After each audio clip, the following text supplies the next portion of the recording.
more about how machine learning models, when we use them, especially for critical applications, then we have to not only think about being right some of the times, we need to think about the security and the robustness. I'm going to briefly define some of these terms, but today's lecture is going to be a short one in which we are just going to scratch the surface of the increasing amount of work that is being done in this space.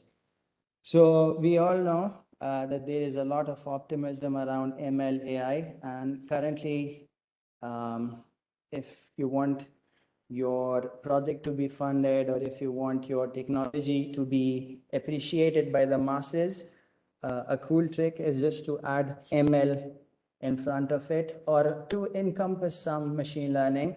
It is true that it is quite transformative, and we see that AI and machine learning have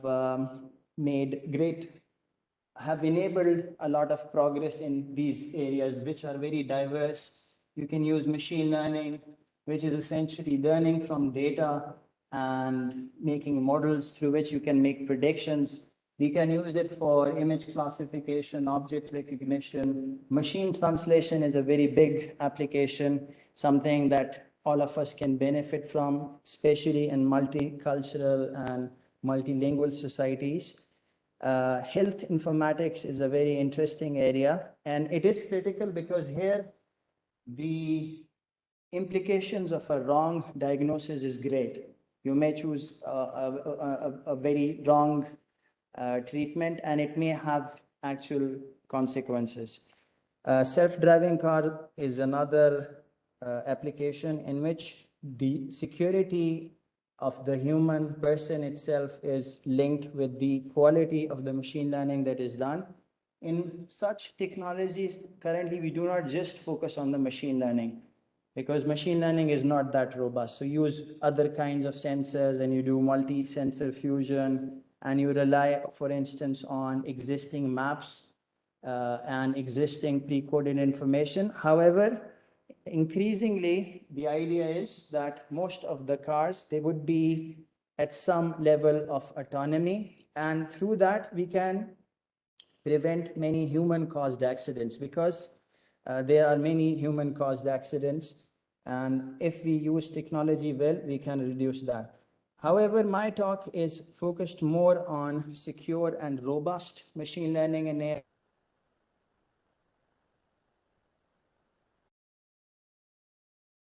Security is through the use of the CIA security triad. There are three things which we together refer to as security. This is not the Central Intelligence Agency. This is confidentiality, integrity, and availability. If you want something to function in a secure fashion, usually researchers refer to these three things. Confidentiality means that only the authorized people have access to the data or to the service, and unauthorized people are not allowed that access. Integrity means whatever the service you are providing, it is provided in the correct manner and it is not tampered with. And availability refers to the fact that we would like our services to remain available. We should prevent denial of service kinds of attacks, which basically limit the availability of a service. So if we think about this, then the privacy of machine learning is basically it is linked with the confidentiality aspect, because with machine learning, you are using user data. Much of the time, it is private data, and many times it is sensitive data. You would not like other people to know that. So if we offer that to the companies that make use of our data to make use of models, we would like that they honor the privacy of the data, and also if the data is available, and someone should not be able to access through reverse engineering what was the data that went into the training of the model. So this is one aspect we have to think about. The other aspect, which is very important, is the trustworthiness and reliability of machine learning model. earlier people were surprised when machine learning models were working. But then as the optimism around AI started increasing, people missed or they overlooked the fact that the technology is not mature. It is very polished in some narrow applications. For instance, for image classification, ImageNet classification, it is even better than human beings. But that is a narrow task, narrowly defined task on a specific data set. However, for many things that humans do, even such as picking up this bottle and putting it back and sitting down and standing up, something that 2-year-olds can do, AI finds problems with that. And that is an issue that robots, for example, face. Or many of the things that 2 or 3-year-olds can do, AI is not at that level. But for some things, it is. So we need to talk about the trustworthiness and reliability of machine learning and AI, especially when we are bringing these devices into our homes. So we have this Amazon or Apple or Google devices, which all make use of voice recognition. So we have in our class people who are taking the embedded machine learning course. They know that now machine learning can be run on an end device without being connecting to the internet. So you have a model which would just process your data locally, and it would, for example, recognize your keyword, OK Google or Alexa or whatever Siri, whatever code word you have. But the thing is, there are many issues that researchers have found. For instance, I'll show you one. If we make use of these products, so this, if you hear it, this is an audio signal. Let's hear it again. Without the data set, the article is useless. So this is someone saying, without the data set, the article is useless. However, because we are currently assuming that there are no adversaries, no one is out there to fool the classifier. But if someone knows what the classifier is doing, they can add noise to this data, which to a human being still looks the same. Without the data set, the article is useless. If we add some specially Without the data crafted set, noise, the article is useless. this is a very small perturbation. So if we hear this, without the data set, the article is useless. So this message essentially looks the same, even though there are slight ringing sounds at the back end. It will not fool a human being, but this fools a state-of-the-art machine learning model, because this noise is not just random noise. It is especially crafted noise, which is created in an optimized fashion to make the classifier make the wrong prediction. So because of this, and you see, this is a very small perturbation. You can already, we heard both of these samples, and to us, this does not look like, okay, Google browsed to evil.com. This is actually done on Mozilla speech recognition system. If you actually give this to that system, especially when this was created, it would have been transliterated as, okay, Google, go to evil.com, or anything, basically. Whatever you want it to be recognized that, you can add appropriate optimized noise. So now the question is, why is the machine learning algorithm not robust? When we say robust, one thing that we have in mind is that robust means something that is opposite to fragile. We expect that our model should still work if our image or audio is slightly perturbed. And this actually, the fact that ML algorithms are not robust, I just showed you an example of an audio classifier, emerges from the fact that machine learning style is different from human learning style. Machine learning tries to leverage every small feature in non-linear ways so that it can somehow increase the prediction, but it only depends on what data was given. Now, if someone knows what model you have created, you can change the model in a way that will get the wrong answers from the system. So human, when they look at things, they look for robust features. For instance, if you want to recognize a dog, you might look for instance, does it have ears like this, or does it have a nose or facial features like this? But a machine learning model may just memorize the kinds of things you find in images. And many a times you find even you overfit to the things in the background. So because of that, these things are non-robust. By non-robust, what do we mean? The definition is given here. For instance, if we just change one pixel of an image, and firstly you were saying it's a dog, and now you're saying it's a cat, or it's a bottle, it's clearly something is wrong. It's not a robust system. So a robust system is, and also it is related to in signal processing, the idea of stability. If you make a small change, the output should also change in a small fashion. It should not suddenly flip over like it is falling down from a high place. Sorry? An example of doubling the number of places. Non-robust? An example. An example is, the actual image and audio related algorithms that we have. For instance, you will see later on that when we will see images, the image looks the same to us. However, there is some slight perturbation, very small error that is added, and to the machine learning model, it will look like something completely different. It will give a different answer. I will show you an example shortly. But the idea is that if you have something like this, which can be flipped through a very minor perturbation, because the idea is if you change the image so much that a dog becomes a cat, then it is natural that you will change your classifier's output. However, if it's the same thing, but I add some special pixel here, I put some star here, or I put a very small, some defined, some optimized change, I should still be able to see that this is not something else. This is still a dog. So we don't want our classifier to drastically change the scenes with minor perturbations.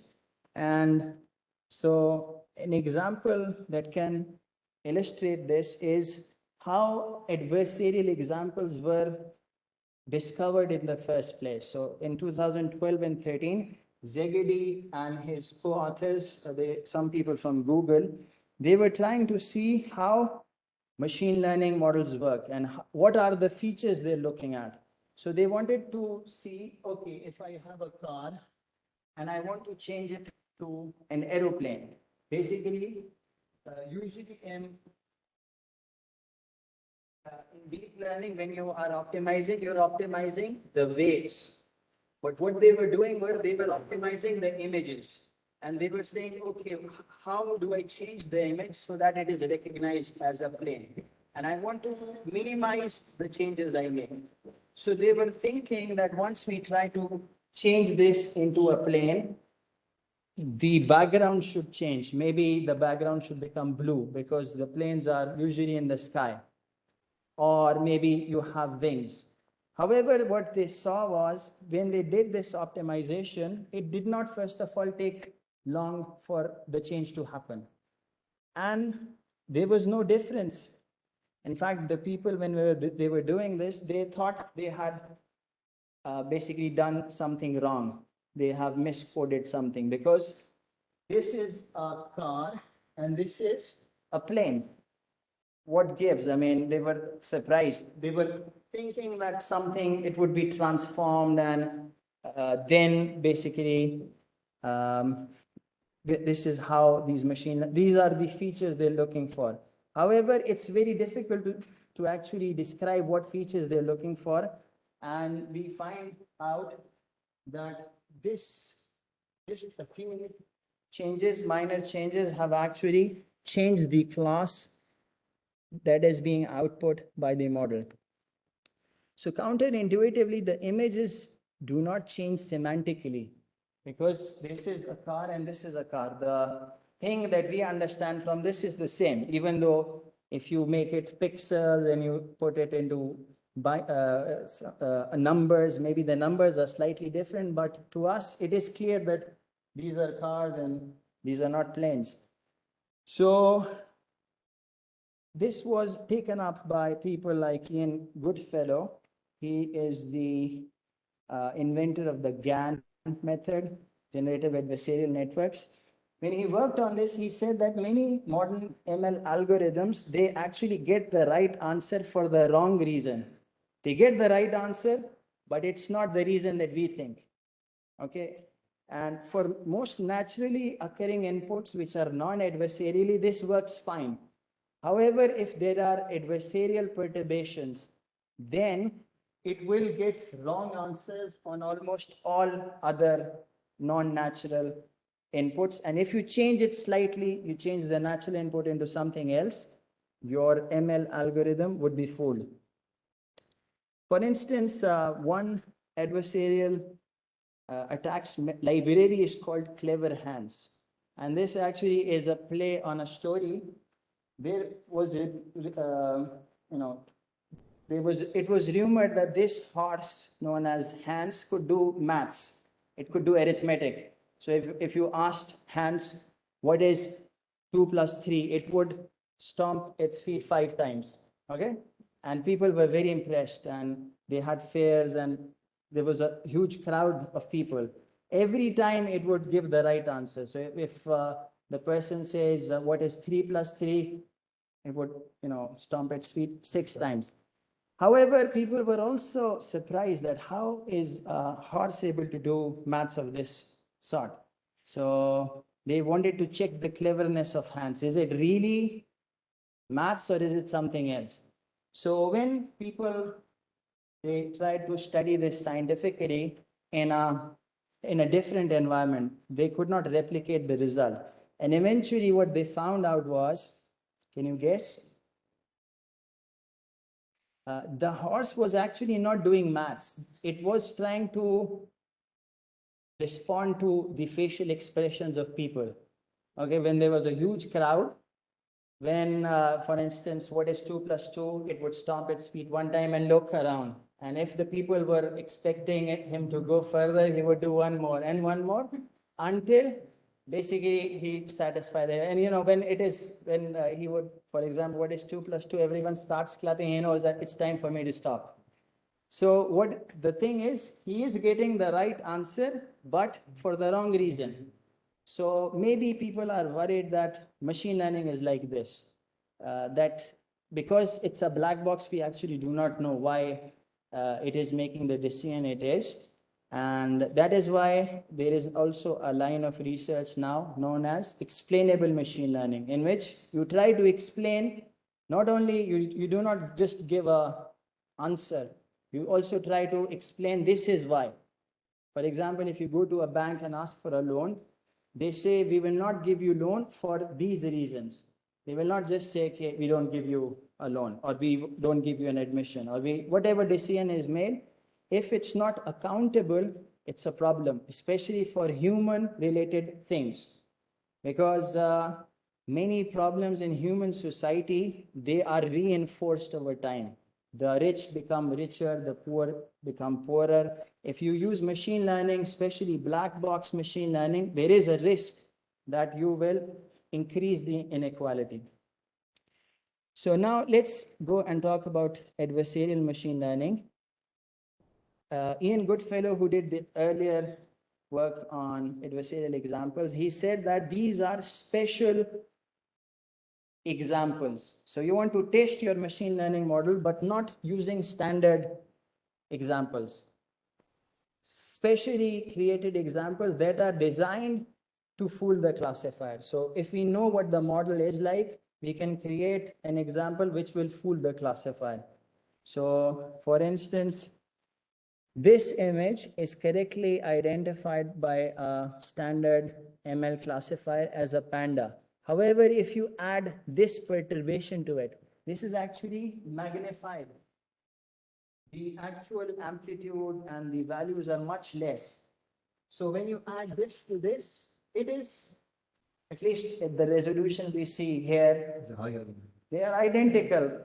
We would not say that this is a given. Or you could make it anything you want, okay? By adding appropriate noise. And there are other examples as well. It's questionable whether this is an adversarial because you have Apple, but it is on a strange looking background and within a net.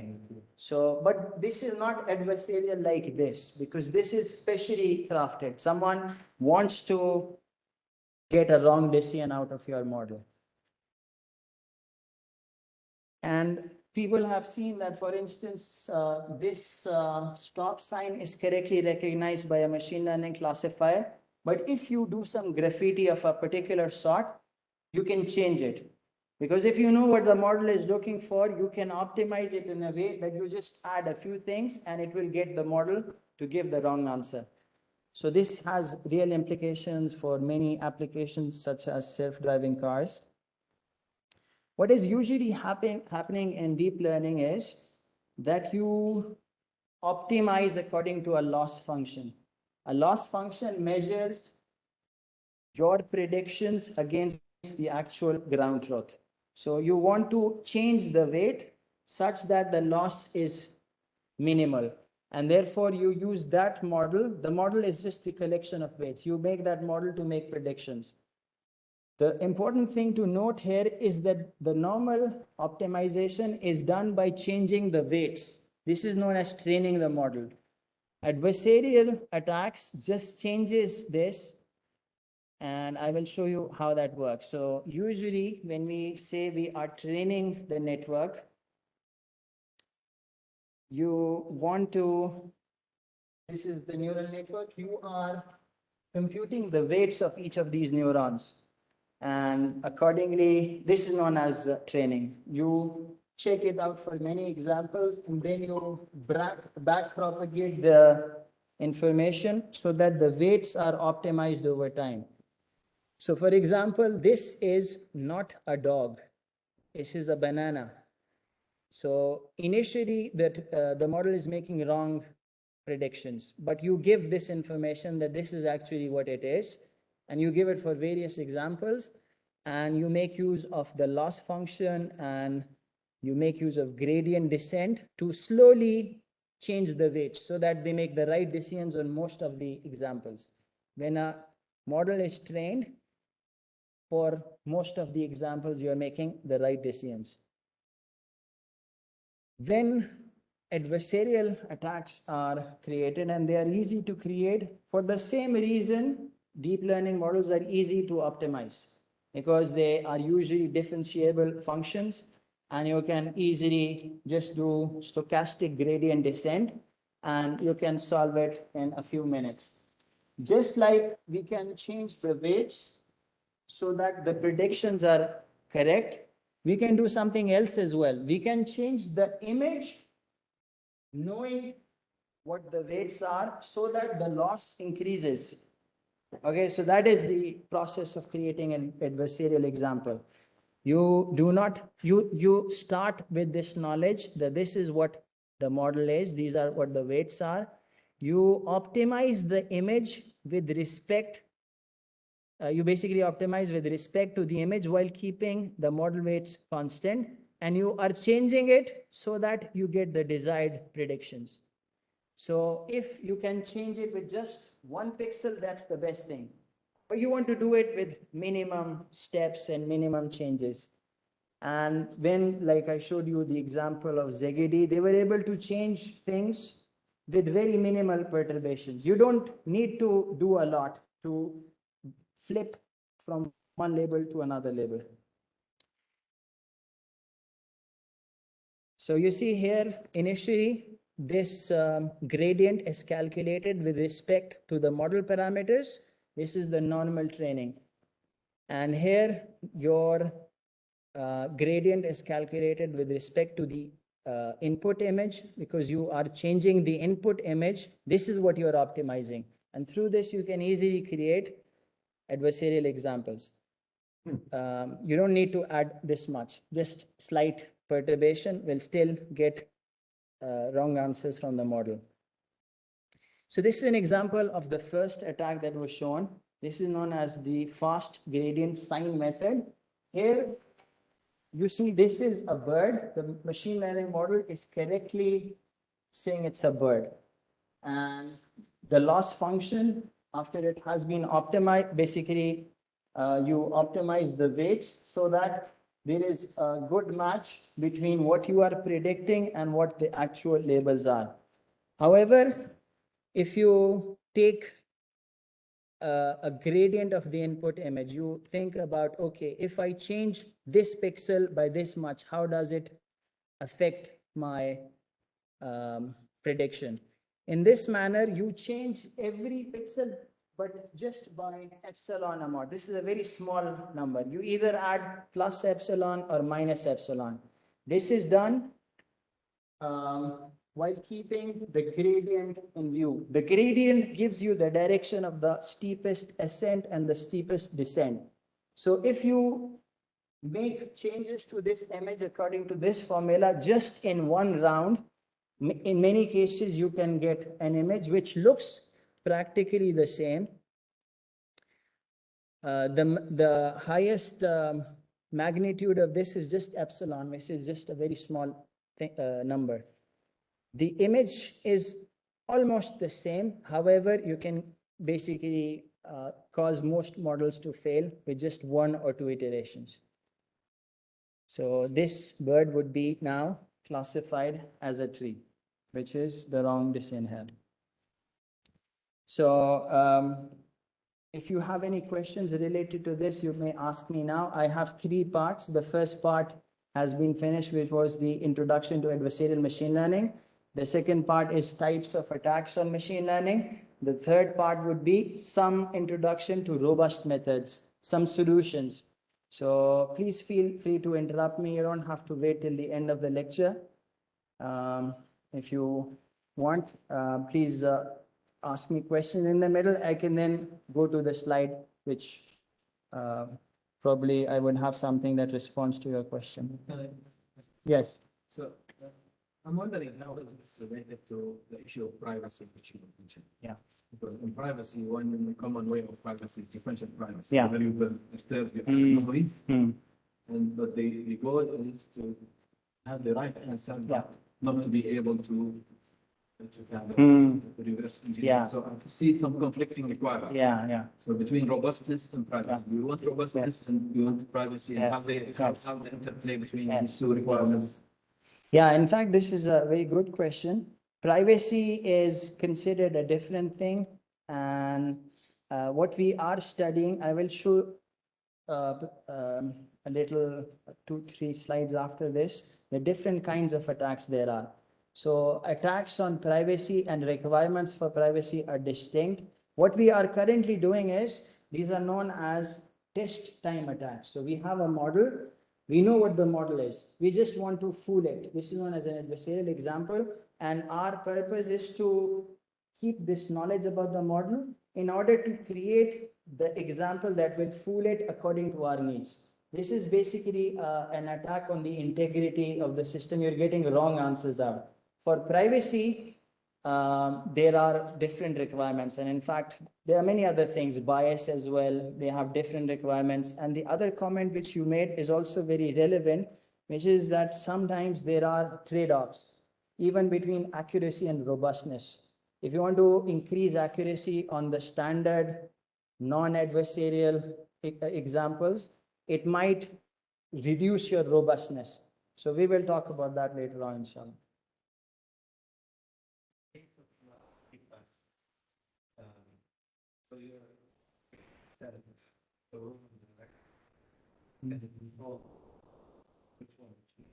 Yeah, we can. In fact, I'm going to talk about it. There are different kinds of attacks. One kind of an attack is known as simple, you just want it to be misclassified, but you can also do targeted misclassification, that you want to change this to this. In fact, I have that. It will be coming in part 2. So when we talk of attacks, there are many things that are relevant, but to keep the lecture short, I just have brought a few things here. What is the adversary's goal? What is the state of the knowledge of the adversary? Does the adversary know the exact full model, the parameters, or does it only know as a black box that for this one input, this is the output? Because depending on the knowledge and the access to these parameters, the model, the attacker may be very potent or it may be less potent. Okay, so it differs according to how much knowledge you have. Just like, for instance, if someone wants to rob a bank, the effectiveness with which they can rob a bank depends on how much they know about the bank. Where is the money? Where are the rooms? So usually they go and do like they show in the movies. They go first of all, scan it and like work on for months, and then they actually launch the attack. So accordingly, there are different kinds of models. They make different assumptions about what the attacker knows. The adversary's goal is what Dr. Abdulaziz asked about. We will talk about that. The adversary's capability, how much perturbation is possible, because it might not be possible for the adversary to make a lot of change because that might be detectable. So it also depends on how much you can change.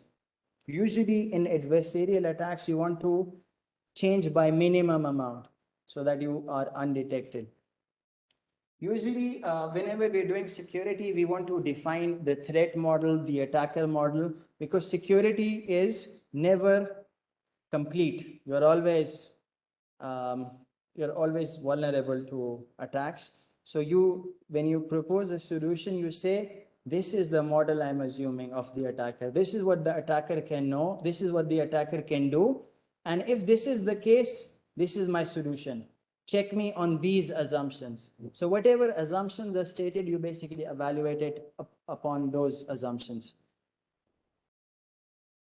So you can differentiate between attacks based on whether the attacker knows about all of the model parameters, such as what kind of a neural network is it? Is it neural? It's a artificial neural network, or is it a SVM, or is it some other sort of a machine learning model? What are the parameters of this model? If you know all of this, it's known as a white box attack. White box because you can see through what is inside. The black box attack, on the other hand, makes lesser assumptions. The attacker knows less here. The attacker does not know which neural network is used, what are the weights. Because if you know everything, we just showed you FGSM can give you in 1 or 2 steps the example which will fool the classifier.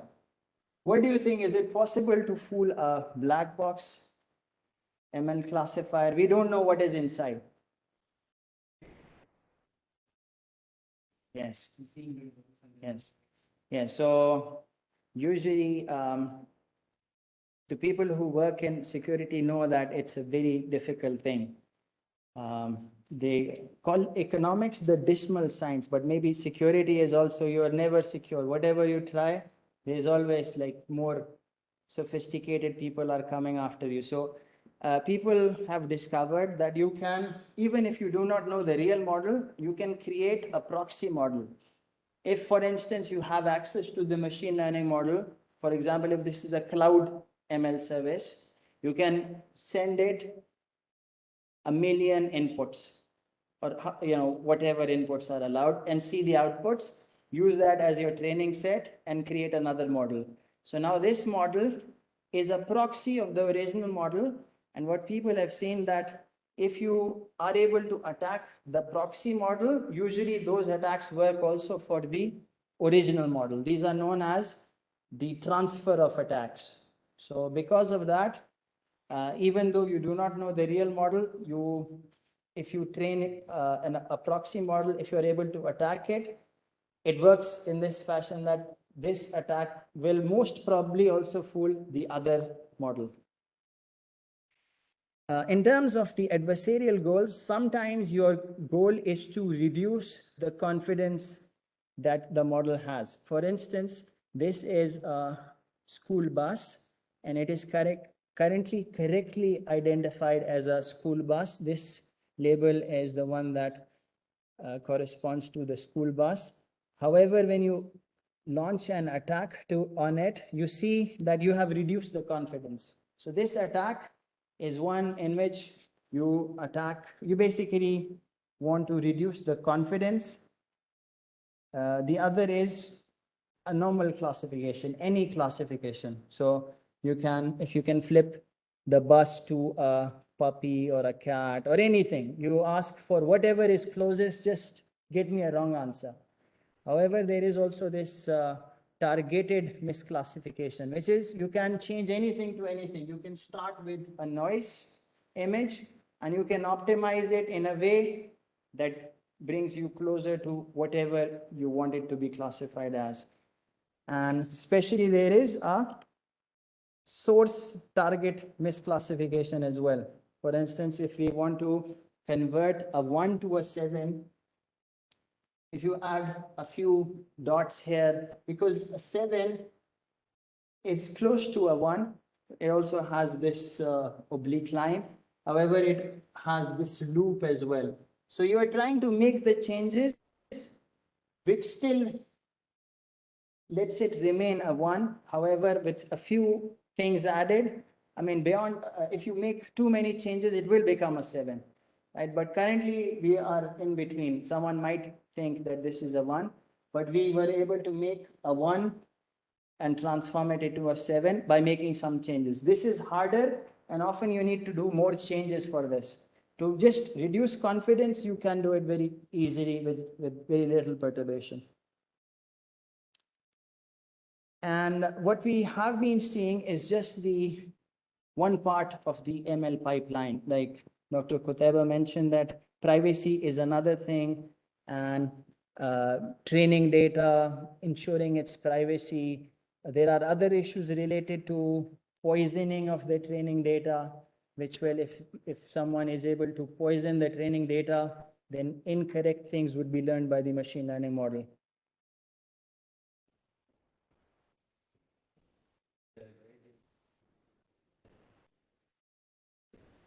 Yes, all of them, mostly they work with changing of the input image, but FGSM is just the simplest method, and it has problems, and it was proposed like 5-6 years ago. Now there are many sophisticated methods, and they differ in what they use. Some of them, the next iteration was called GSMA. It used the Jacobian saliency map. Then there are techniques that use optimization. There's one known as PGD, projected gradient descent, and there are other methods as well. And all of them, new attacks are coming all of the time. So with training data, you see this is the training data. This is the model parameters. This is your example that you are giving to the model for output, and Y is the prediction you make. So for all of these things, training data can be attacked through poisoning. The weights can be attacked by recovery of sensitive private training data. There's something known as a model inversion. The thing we're talking about is here. We are changing the test input slightly so that the input is wrong. Basically, we are not, for this lecture especially, thinking about all of those things. Those are valid problems, but we're talking mostly of adversarial attacks. However, these things also exist, and there is now a lot of work on this.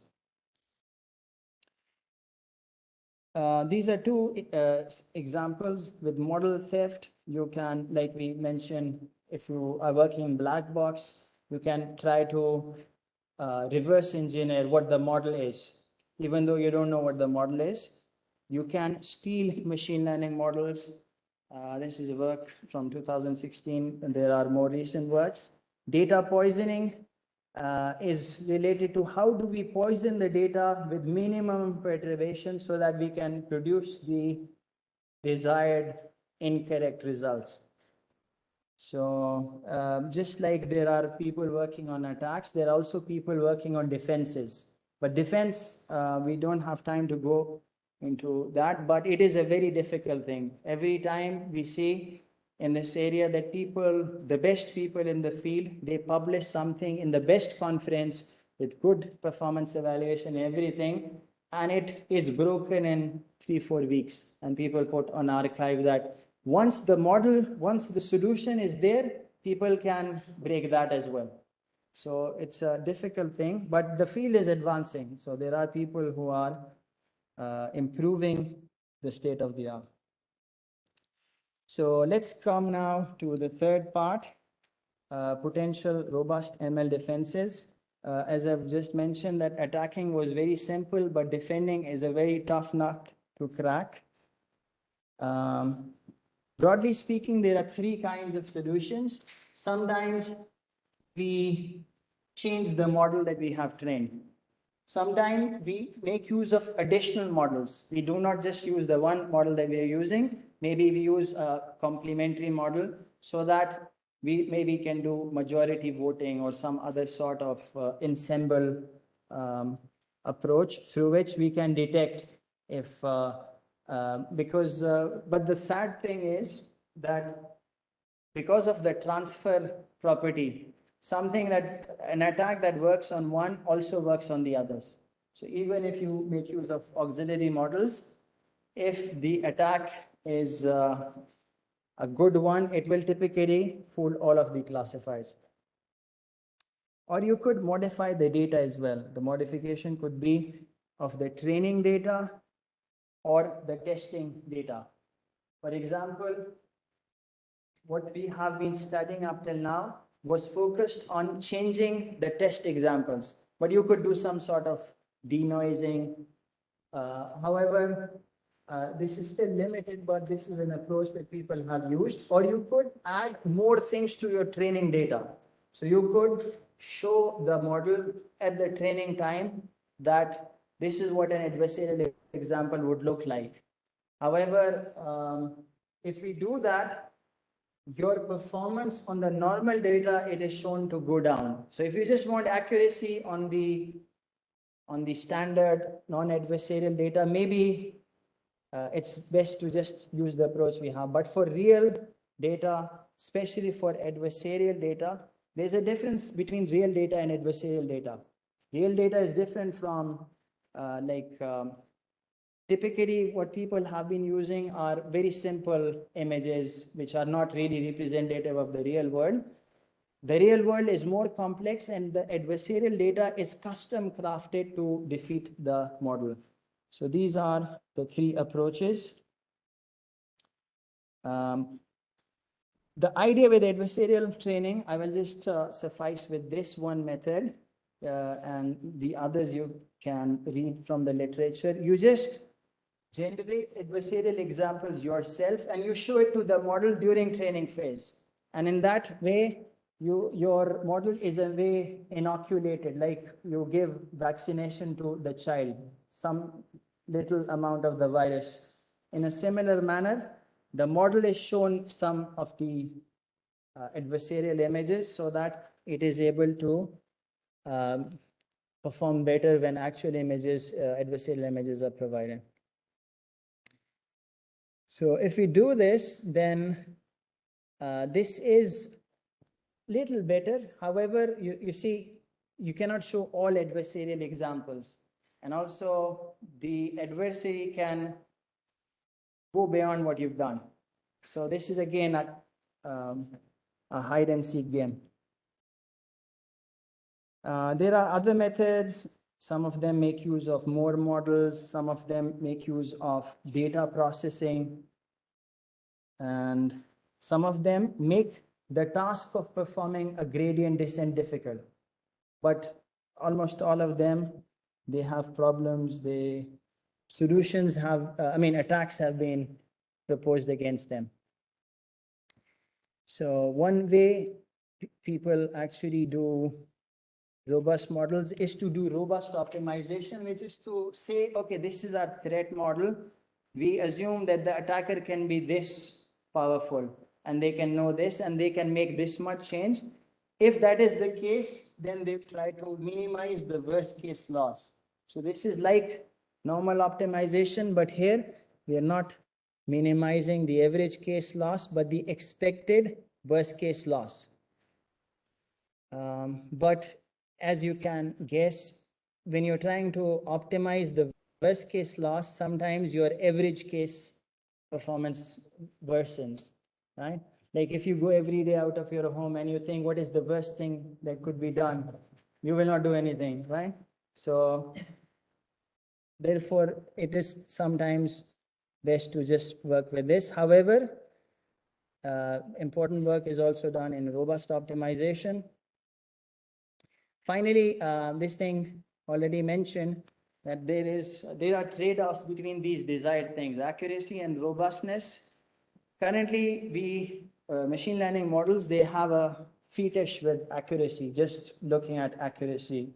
Accuracy is high, then we are satisfied. However, accuracy is not everything. In fact, there are many other metrics that we have to consider, especially for fair and ethical machine learning, something we did not cover today. However, for robust machine learning and AI as well, sometimes you have to compromise on accuracy for other desired things. Okay, just like if you want to have a career, you could go for a job that gives you the most money, but just the most money is not the only thing. You have to think about other things as well. That's the case with machine learning as well. And they say this, there is no free lunch, even if it says free lunch, $10. So free lunch always is associated with some cost. I have not talked about ethics, but there we... There measures, metrics for measuring robustness. In fact, robustness is not as crisply defined. Of course. Yeah. It's a tough thing. Yeah. So sometimes when you want robustness, you say these are the things we want, and sometimes they might be in conflict as well. Like you see here, this is not exactly robustness, but this is from the book Ethical Algorithm, in which you see this is this side is related to unfairness. Again, there are different definitions of unfairness, and fairness is defined in different ways. This is a nice book that introduces it, and this is error. Obviously, for the same level of unfairness, we want to minimize the error. However, you see there is a Pareto curve, and on this, for example, you need to make a choice about what do you value more. Right? If you really want to minimize unfairness, this is the choice you will be making. However, you see the error here is more. In unfairness, there are many social issues you have to think about. For example, do you know of affirmative action? There's a concept that sometimes in societies there are people who are backward. Maybe they are minorities. Sometimes these days, there is also a preference for females at certain places for admissions or for jobs. This is called affirmative action. You are trying to give advantage to a community that has traditionally been disadvantaged. Now, is this something fair or not? Many people think of this as fair.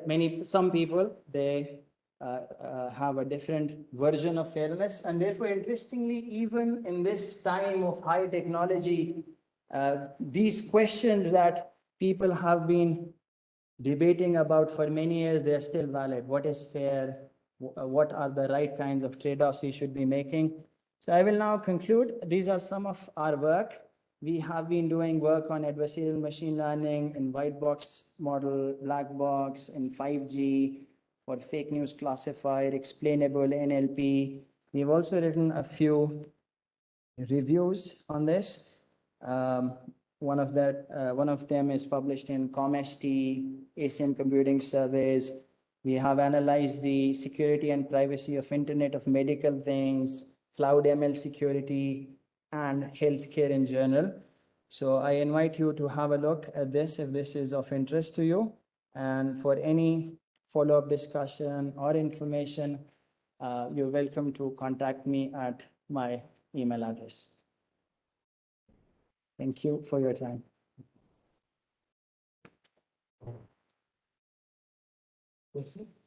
Yes, yes. So you mentioned four goals for the text, conference reduction, specification, targeted, and source target. So I actually don't understand how is this affecting the model itself? Because I think any model that is used, it is already trained. So how are these effects affecting the model? It is affecting it by the fact that the model was created to make accurate predictions, but you are changing the rules of the game. So you are changing the rules of the game, and therefore the purpose they were created for is being defeated. If you were, for example, if you created a classifier for detecting spam, the model is created for detecting spam. But now if you have spam, but you slightly perturb it by adding 1 or 2 full stops, and you get it classified as a normal email, you have defeated the purpose of the original model. So that's where it is called an attack. It's attacking the integrity of the system, what it was trying to do and whatever it is saying. Basically, after this adversarial attack, the model is saying that this is not a spam email, even though it is. So it is making the wrong prediction. Talked about the said that how we can learn black box. When you said white box, so is it easily possible to reverse engineer? Then are there any techniques like the usual reverse engineering stopping techniques, especially is it something similar? Yeah, it's a difficult problem. For instance, even before machine learning, people, for example, they can try to guess your password. If it's your secure shell password, they can try to do a brute force approach, and they can try many things. So what many companies do is that they limit the number of things that you can try. So what the machine learning service provider can say is that if they see anomalous traffic, a single user making so many requests that are not expected, then they would rate limit it. So these sorts of approaches are common, but maybe there are other approaches as well, but mostly it's ad hoc fighting against, like trying to make the attack more difficult. Like when you have within a house, you put a lock, but the locks can be broken, right? Someone who knows about these things, after all, if your lock, if it is not working properly, if you lose your keys, you ask a person to come and fix it. So if the person is motivated enough, they will be able to find a way in. So it depends. If it's the government security you're thinking about, then they have to invest lots of things to make it strong. For a normal person, it might not be worth the trouble. So it depends. It's very context dependent.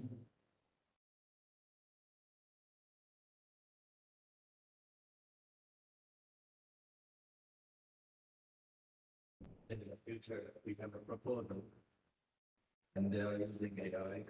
We'll use Adversarial to change the proposal. Yeah. Many interesting attacks can be thought of. Text, you know. Yeah. All right, so thank you very much for coming, and I remain available if anyone is interested in working on this, or they want some tips on more things to read. Inshallah, I'll be happy to share. Thank you.